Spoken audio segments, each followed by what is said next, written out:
जब गांव के पुराने पीपल के नीचे हर शाम बुजुर्ग जमा होते थे, बीड़ी सुलगाते और जमाने की बातें करते, उस वक्त कोई नहीं जानता था कि यही गांव एक दिन ऐसा किस्सा सुनेगा जो जुबानों पे चढ़ जाएगा, दिलों में धड़कनों सा धड़कने लगेगा।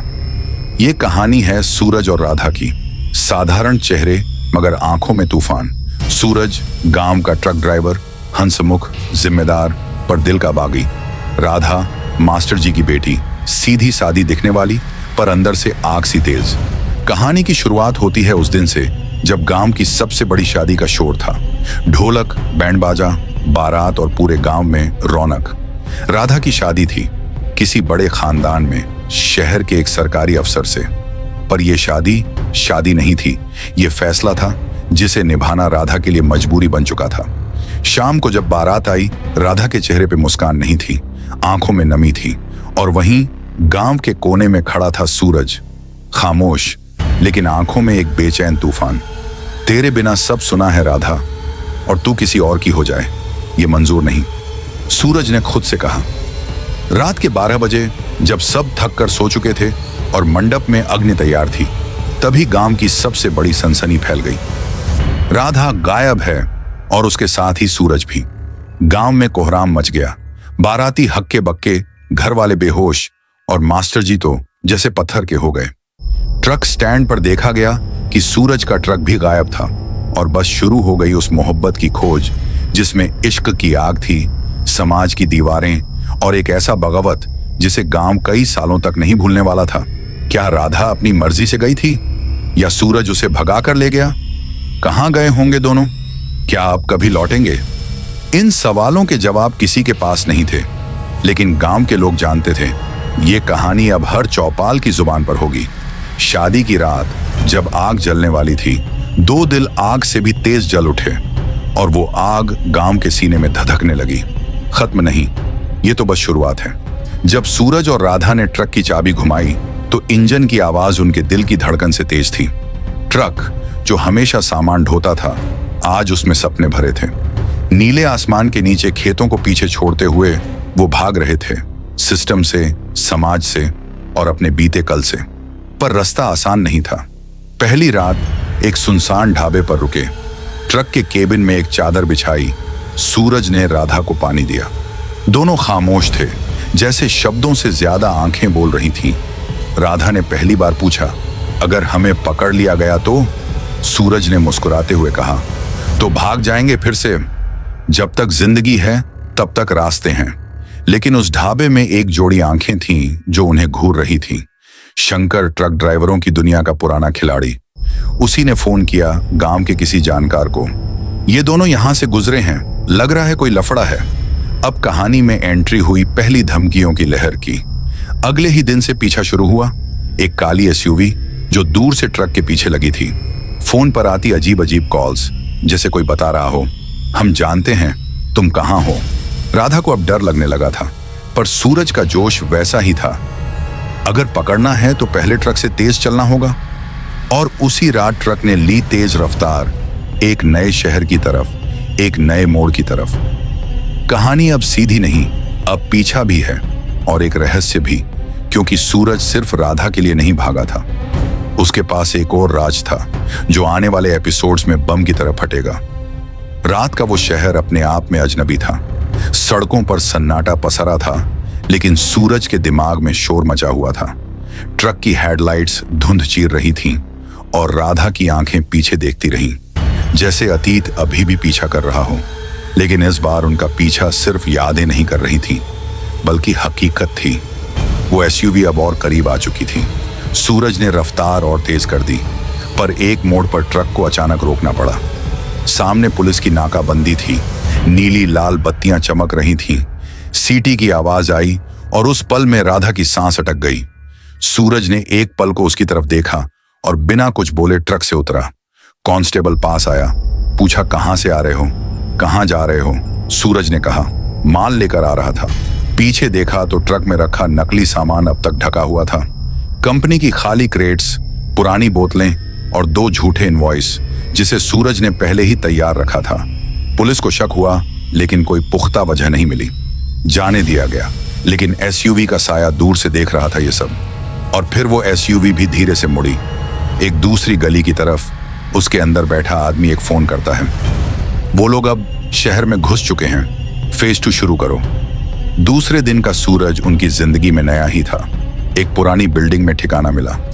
सूरज का पुराना दोस्त विक्की, जिसने कभी ट्रांसपोर्ट के धंधे में साथ दिया था, अब एक गैर कानूनी गैरेज चलाता था। विक्की ने देखा तो हैरान हुआ। तू उसे सच में भगा लाया? सूरज ने सिर्फ सिर हिलाया। विक्की ने सिर झुकाया, बोला, तू नहीं जानता तुझ पे कौन नजर रखे हुए है। राधा अब सिर्फ लड़की नहीं है, एक कीमत है।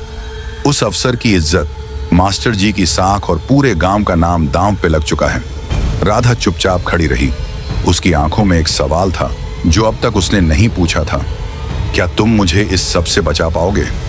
सूरज ने जवाब नहीं दिया, बस विक्की की दी गई चाबी जेब में रखी और बोला, कल यहां से निकलना होगा, इससे पहले कि वो हमें ढूंढ ले।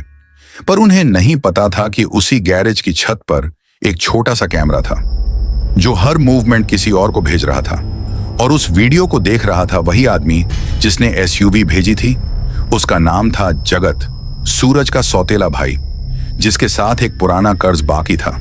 सिर्फ पैसों का नहीं, बदले का, क्योंकि सूरज के बाप की जायदाद का बड़ा हिस्सा जगत के हाथों से निकल गया था और वो मानता था कि सूरज ने उसे धोखा दिया। राधा को भगाकर अब वो एक और चोट दे चुका था और इस बार जगत का इरादा साफ था, या तो सूरज लौटेगा या उसके टुकड़े। रात के 2 बजे विक्की ने दरवाजा खटखटाया। जल्दी निकलो, वो लोग नीचे तक पहुंच चुके हैं। राधा ने जल्दी से अपना दुपट्टा ओढ़ा। सूरज ने बंदूक उठाई जो विक्की ने दी थी और एक बार फिर ट्रक की चाबी घुमाई, लेकिन इस बार ट्रक नहीं स्टार्ट हुआ। बोनट से धुआं उठ रहा था। किसी ने रात में छेड़छाड़ की थी। यह कोई इत्तेफाक नहीं था। सूरज ने एक गाड़ी निकाली, पुरानी जीप, और तीनों निकल पड़े उस अंधेरी सड़क पर जहां सिर्फ भाग्य ही था जो उन्हें जिंदा रख सकता था। लेकिन तभी एक काले नकाब वाला बाइक सवार सामने आया, रुकने का इशारा किया और फिर गोलियों की बौछार शुरू हो गई। जीप बाईं ओर झुकी, टायर फटा, राधा चीखी। सूरज ने एक मोड़ पर जीप को घुमाया और एक पतली गली में घुस गए। पीछे की सीट पर विक्की की सांसें धीमी हो चुकी थीं, पेट पर खून फैल चुका था और सूरज की आंखें अब गुस्से से जल रही थीं। अब भागना नहीं है, अब खेल शुरू होगा। अब कहानी उस मोड़ पर पहुंच चुकी थी जहां मोहब्बत के पीछे सिर्फ दिल नहीं, बंदूकें भी थीं। और सवाल सिर्फ इतना नहीं था कि भाग के कहां जाएंगे। सवाल था, अब किसे छोड़ा जाएगा और किसे नहीं। जीप की गड़गड़ाहट अब लगभग खत्म हो चुकी थी। इंजन हाँफ रहा था। विक्की पीछे बेसुध पड़ा था। उसकी सांसें रुक रुक कर चल रही थीं। सूरज ने जीप एक सुनसान गोदाम के पीछे रोकी। चारों तरफ अंधेरा और सन्नाटा। राधा ने विक्की की धड़कन पर हाथ रखा। धीमी थी, लेकिन अब भी थी। सूरज ने जीप के बोनट से एक पुराना टूल बॉक्स निकाला। उसके नीचे छिपा एक लाल थैला जिसमें कुछ नकद और एक पुराना फोन रखा था। फोन ऑन किया, सिग्नल नहीं। आसमान की ओर देखा। बादल घिर चुके थे। बिजली की हल्की चमक से एक पल को सामने का रास्ता दिखा। उसी क्षण विक्की की आंखें हल्की सी खुली, होंठ हिले। तुझे ट्रक नहीं छोड़ना चाहिए था, उसी में सब कुछ था। और फिर विक्की चुप, एकदम शांत, जैसे सब कुछ कह दिया हो। सूरज ने उस वक्त पहली बार चुप रहकर कुछ नहीं किया। वो उठकर सीधा गोदाम के अंदर चला गया। पुराने लकड़ी के बक्सों को हटाकर जमीन पर पड़ी एक मैप शीट निकाली। उस पर कुछ मार्किंग थी। ये वही रूट था जहां से ट्रकों के जरिए हवाला का पैसा ट्रांसफर होता था, जो काम कभी सूरज ने छोड़ा था। लेकिन अब वही पुराने धंधे की नब्ज उसे फिर से खींच रही थी। राधा ने पीछे से पूछा, ये सब क्या है? सूरज ने जवाब नहीं दिया, सिर्फ वो कोड दिखाया जो नकली इनवॉइस पर छपा था। वही कोड ट्रक की पिछले छोर पर था और विक्की की आखिरी बात का मतलब अब साफ हो रहा था। सूरज सिर्फ राधा को नहीं लेकर भागा था, उस ट्रक में कुछ और था, कोई राज जो अब शायद सबके सामने आना तय था। दूसरी ओर जगत अब शांत नहीं था। उसने एसयूवी से उतरते हुए फोन पर सिर्फ इतना कहा, अब समय खत्म हो चुका है। जो राज उसने छुपा रखा है अब उसे पब्लिक कर दो। और कुछ ही घंटों में सोशल मीडिया पर एक वीडियो लीक हुआ जिसमें ट्रक का नंबर, सूरज की फोटो, राधा का चेहरा और साथ में एक कैप्शन, सरकारी घोटाले का राज छुपाकर भागा। ट्रक ड्राइवर, अफसर की बेटी भी साथ। अब यह सिर्फ मोहब्बत की कहानी नहीं रही थी, यह अपराध बन चुकी थी और हर न्यूज चैनल पर ब्रेकिंग चलने लगी।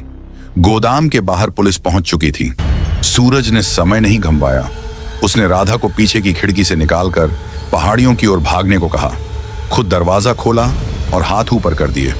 पुलिस वालों ने घेरा बनाया, मगर जैसे ही अफसर पास आया, सूरज ने जोर से एक चीज उसके कान में कही।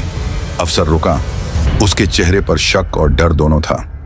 फिर उसने अपने साथी को इशारा किया, गाड़ी में बैठाओ इसे, हमें ऑफिस ले चलते हैं। लेकिन यह गिरफ्तारी नहीं थी, यह सौदा था, क्योंकि सूरज के पास उस ट्रक की असली लोकेशन थी जो अब तक किसी को नहीं मिली थी। राधा दूर पहाड़ियों से सब देख रही थी। उसकी आंखों में वो सवाल था जो वो पहले भी कई बार दबा चुकी थी। क्या सूरज वाकई मुझे लेकर भागा था, या मुझे मोहरा बनाकर किसी और खेल में शामिल किया गया? और पहली बार उसके अंदर एक डर नहीं, एक ठंडापन आया। वो अकेली नहीं भाग रही थी, वो भागना छोड़ चुकी थी। वो अब जानना चाहती थी कि इस खेल में उसका हिस्सा क्या है, और अब शायद वो खुद अपनी तलाश शुरू करने वाली थी। सूरज पुलिस की गाड़ी में बैठ चुका था। अफसर ने धीरे से उससे पूछा, वो ट्रक आखिर ले गया क्या था? और सूरज ने जवाब दिया, सिर्फ पैसा नहीं था उस ट्रक में, तुम्हारा सच भी था उसमें। गाड़ी अंधेरे में बढ़ गई और इस कहानी का मोड़ अब एक ऐसे कगार की ओर मुड़ चुका था जहां से कोई भी गिर सकता था, पर बच कोई नहीं सकता था। पुलिस की गाड़ी सुनसान हाईवे पर दौड़ रही थी।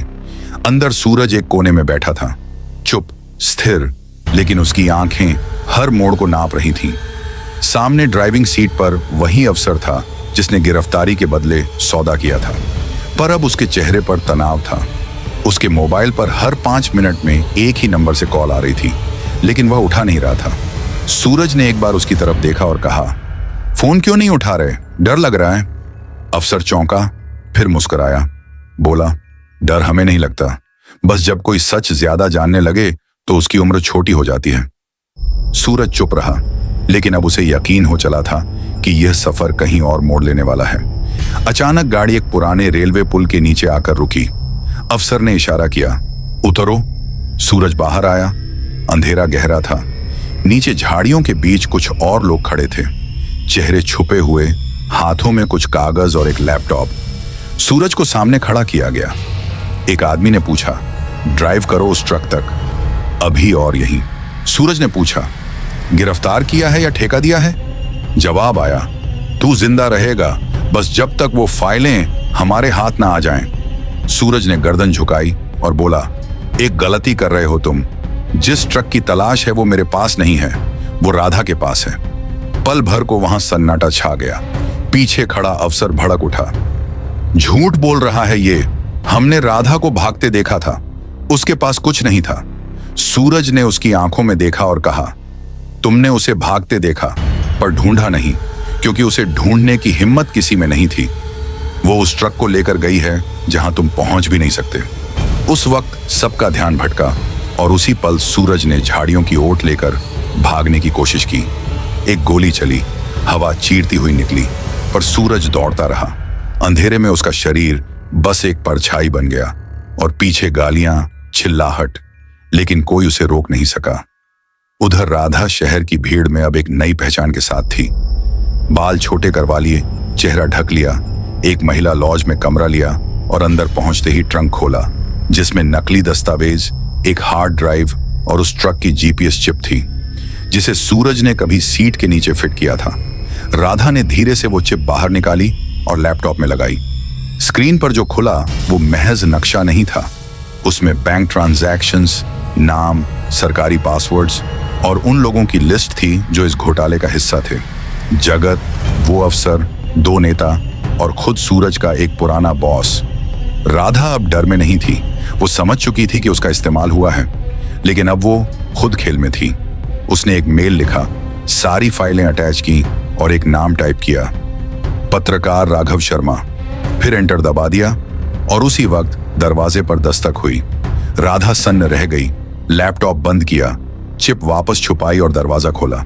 सामने खड़ा था वही आदमी जो विक्की के गैरेज में छुपा कैमरा लगा चुका था।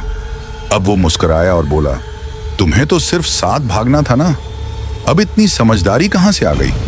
राधा ने कोई जवाब नहीं दिया, बस एक छोटा चाकू उसकी कमर के पास था, जिसकी पकड़ अब कस चुकी थी, क्योंकि अब उसे भागना नहीं था, अब उसे बचना भी नहीं था, अब उसे पूरी साजिश को उजागर करना था, चाहे इसके लिए कितने भी नकाब उतरने पड़े। सूरज ने शुरुआत की थी, लेकिन इस कहानी का अंत अब राधा लिखेगी। दरवाजे पर खड़े उस शख्स की मुस्कान में नजरें नहीं, एक साजिश छुपी थी। राधा ने बिना पलक झपकाए उसे भीतर आने दिया, लेकिन हाथ उसके चाकू पर अब भी टाइट था। वो आदमी अंदर आते ही चारों ओर ऐसे देखने लगा जैसे उसे हर चीज का नक्शा पहले से पता हो।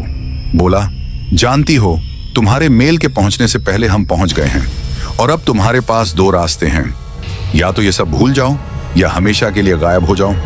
राधा ने उसकी आंखों में झांका और पहली बार उसकी आवाज ठंडी नहीं, सीधी थी। जो कुछ मेरे पास है वो अब सिर्फ मेरे लैपटॉप में नहीं है। तुम मुझे मिटा सकते हो, पर सच्चाई को नहीं। उस आदमी ने एक फीकी हंसी में जवाब दिया, सच वो नहीं होता जो होता है, सच वो होता है जो दिखाया जाता है। और तुम्हारा चेहरा अब हर टीवी पर है, भगोड़ी ब्लैकमेलर, अफसर की बेटी जिसने सिस्टम को धोखा दिया। अब अगर तुम बच भी जाओ तो जिंदा कैसे रहोगी? ये शब्द राधा के लिए डर का पैगाम नहीं थे, बल्कि एक आग की तरह थे जिसने उसके अंदर की सारी उलझनों को जला डाला। उसने धीमे से चाकू बाहर निकाला और उसके पेट पर रखते हुए बोली, जो नाम तुम छुपाते हो वही मैं अब हर दीवार पर लिख दूंगी। मगर तभी कमरे की खिड़की से एक लाल बत्ती की चमक आई। पुलिस की गाड़ी बाहर रुकी थी। राधा ने खिड़की से देखा, एक जाना पहचाना चेहरा गाड़ी से उतरा। सूरज। राधा चौंकी नहीं, पर उसके हाथ की पकड़ ढीली हो गई।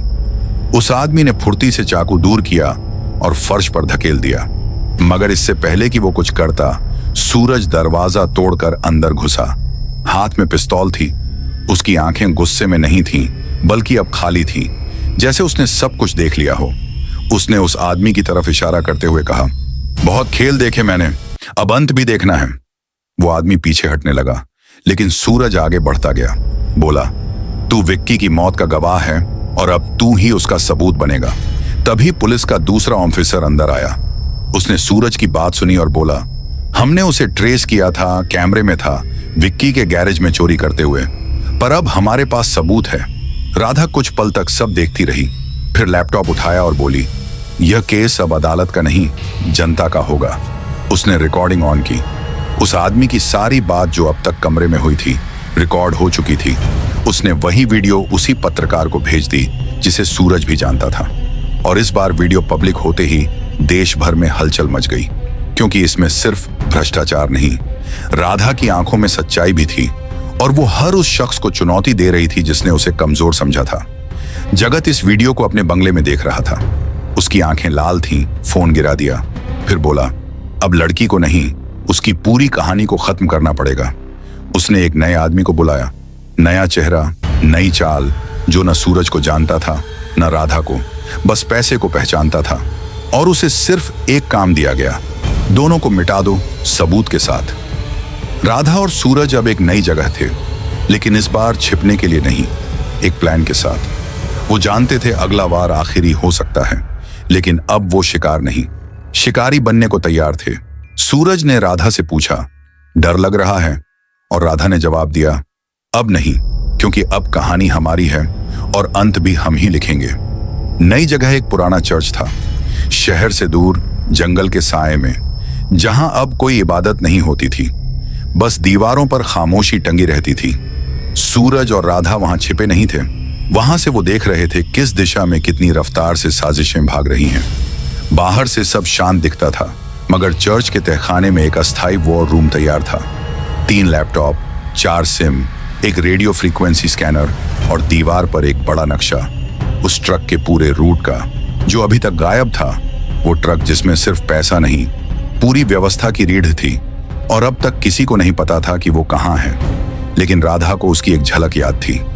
ट्रक के पिछले हिस्से में कुछ था जो बाकी ट्रकों से अलग था, वही हिस्सा जिसे विक्की ने बार बार छूकर देखा था। शायद कोई फॉल्स बॉक्स या डमी पैनल। सूरज ने लैपटॉप पर विक्की के गैरेज की पुरानी रिकॉर्डिंग्स खोली, हर फ्रेम को स्कैन किया। कुछ भी ऐसा नहीं जो सीधे कुछ बताए, लेकिन एक वीडियो में ट्रक के नीचे से विक्की का हाथ अचानक रुकता है। वो एक जगह बार बार हथौड़ा मारता है, मगर उस हिस्से में कोई शोर नहीं आता, जैसे वहां स्टील की परत के नीचे कुछ और छिपा हो। यही सुराग था। सूरज ने एक नंबर मिलाया जो सिर्फ इमरजेंसी के लिए रखा गया था। दूसरी तरफ आवाज आई, मैं रास्ते पर हूं, तुम्हारे पास सिर्फ 5 घंटे हैं, उसके बाद सब खत्म कर दिया जाएगा। सूरज ने फोन बंद किया और राधा से कहा, वो ट्रक अगर नहीं मिला तो सब कुछ धुआं हो जाएगा, हमें उसी जगह लौटना होगा जहां से भागे थे। राधा तैयार थी। अब डर उसके खून से बह चुका था। दोनों चर्च से निकले और जीप में बैठकर उसी पुराने हाईवे की तरफ लौटे। रास्ते में हर मोड़ पर नजर, हर गाड़ी पर शक, क्योंकि अब उनके पीछे सिर्फ पुलिस या गुंडे नहीं, सरकार के वो चेहरे थे जो खबरों में नहीं आते, जिनके नाम सिर्फ कागज के पीछे छुपे होते हैं और जिनके इशारों पर देश की दिशा तय होती है। जीप एक सूखे खेत के पास रुकी जहां विक्की ने आखिरी बार ट्रक छोड़ा था। वहां अब बस जली हुई घास और टायर के निशान थे, मगर एक कोना ऐसा था जहां मिट्टी आज भी ताजा लग रही थी। सूरज ने वहां खुदाई शुरू की। कुछ ही मिनटों में लोहे की एक परत दिखाई दी। वो ट्रक का चेसिस था, जमीन के अंदर छिपा हुआ। राधा ने जल्दी से स्कैनर ऑन किया। सिग्नल आया, एक कमजोर सी बीप लेकिन सटीक। सूरज ने हैच खोला। अंदर एक लॉक बॉक्स, 4 अंगूठियों के स्कैन के बाद खुलने वाला। सूरज ने पहला अंगूठा रखा, कुछ नहीं, फिर राधा ने, फिर भी नहीं। तीसरे में सूरज की बाईं उंगली, बीप हुआ, और चौथे में एक अंगूठा जो सिर्फ एक बार ही लिया गया था, विक्की का, जो सूरज के पास एक सिलिकॉन स्टैंप में सुरक्षित था। चौथा स्कैन होते ही लॉक खुला और सामने था एक काला बैग। उसके अंदर हार्ड ड्राइव्स, कैमरा फुटेज और सबसे नीचे एक पुरानी डायरी। डायरी में जगत के हस्ताक्षर थे और हर पेज पर सालों की वो कहानी थी जो जनता कभी जान ही नहीं पाई। सरकारी निविदाओं में हेराफेरी, फर्जी कंपनियों के नाम पर पैसे का ट्रांसफर और उनमें से एक कंपनी के मालिक के दस्तखत, जो अब केंद्रीय मंत्री था। राधा की उंगलियां कांप रही थीं, पर चेहरा शांत था। उसने सब कुछ एक ड्राइव में ट्रांसफर किया और वहीं पुराना पत्रकार नंबर डायल किया, इस बार सीधा वीडियो कॉल, और सामने आते ही बोली, अब ये खबर नहीं, इतिहास बनने जा रही है। इसे रोकने वाला अब कोई नहीं बचा है।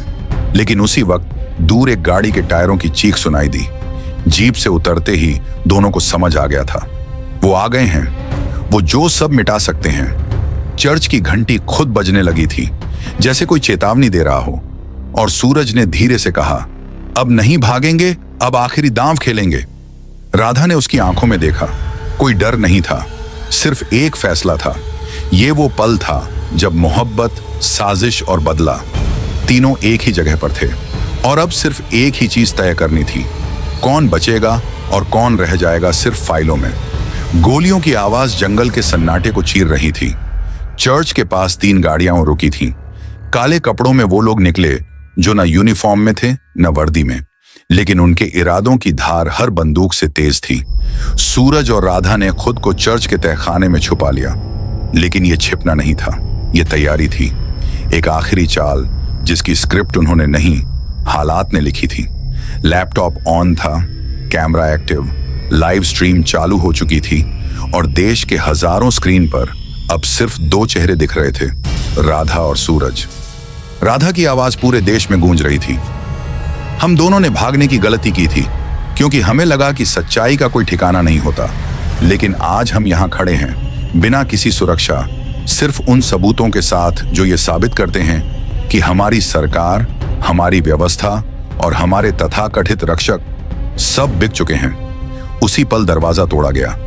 एक नकाबपोश आदमी अंदर घुसा, लेकिन इससे पहले कि वो गोली चला पाता, तहखाने की दीवार से एक अलार्म बीप हुआ और सायरन गूंजा। ये सूरज की प्लानिंग थी।